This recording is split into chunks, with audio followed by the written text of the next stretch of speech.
जादू अपनी सगी बहन पे कर लो, उसको साथ ले गया भाई वो तो तुम लोगों पे किसी ने जादू किया, रिज़्क़ की बंदिश है, पैसे नहीं आ रहे, तो बेटा ये उसके लिए है। वो चले गए, उन्होंने जाके तावीज़ वगैरह किए। अब उस लड़की के ऊपर जिन हाजिर होना शुरू हो गया था। वो लड़की का नॉर्मल बॉडी स्ट्रक्चर था, ज़्यादा हेल्दी मोटी नहीं थी, लेकिन उसको 10 बंदे भी सोफे से पकड़ के हिला नहीं सकते थे। ये मैंने खुद एक्सपीरियंस किया।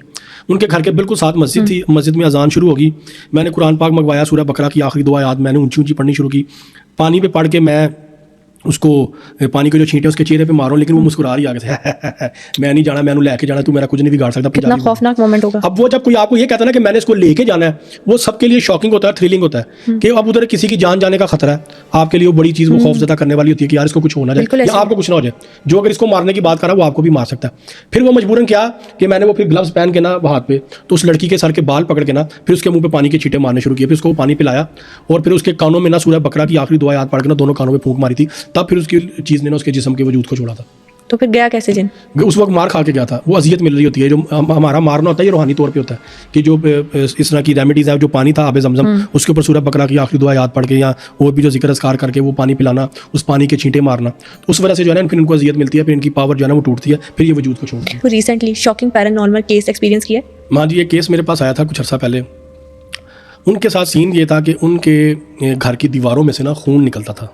घर के दाएं भी घर है, बाएं भी घर है, पीछे भी घर है, लेकिन घर की दीवारों में से ना शाम मगरिब के बाद जो है ना वो खून ऐसे निकलता है जिसको कहते हैं खून रिसना, जैसे बारिश का पानी दीवार में से लीक होके आ रहा है ऐसे। और वो कुछ देर बाद ख़त्म हो जाता था, उसके निशान बाकी कभी कभी रहते थे, कभी कभी नहीं रहते थे। पहले तो उन्हें लगा कि शायद कोई दाएं बाएं किसी घर से कोई लाल रंग है वो निकल गया था, लेकिन जब वो कुछ निशान सूखे उन्होंने उसकी सफ़ेदी को खुरच के देखा तो वो ऐसे था कि जैसे खून हो। अब देखें, एक घर में नॉर्मल एक फैमिली रह रही हो आराम से सुकून से, और वो रिसेंटली इस घर में शिफ्ट हुए थे और बेहतरीन घर, बड़ा खूबसूरत, महीना 2 महीने हुए थे, कोई पैरानॉर्मल वाक़या उनके साथ पेश नहीं आता था। लेकिन अचानक से आपके घर की दीवारों में से रात को खून निकलना शुरू होता है, इंसान तो खौफज़दा परेशानी की बात तो है कि जी समझ नहीं आ रही है कहाँ से खून निकल रहा है। उन्होंने बड़ी कोशिशें की, बड़े लोगों को सबने कहा जी आपके घर पे जादू हो गया, जिन्नात ये कर रहे हैं, जादू हो गया, जादू हो गया। अब वो जादू कैसे हुआ, असल चीज़ थी ये पकड़ना कि सारे मामला कैसे हैं, क्योंकि कुछ लोगों से उन्होंने इलाज करवाया भी, कुछ लोगों को बुलाया। वो क्या करते थे कि अमलियात करते थे, हिसार करते थे, कीलते थे, 2-3 दिन बाद ठीक हो जाते थे मामला।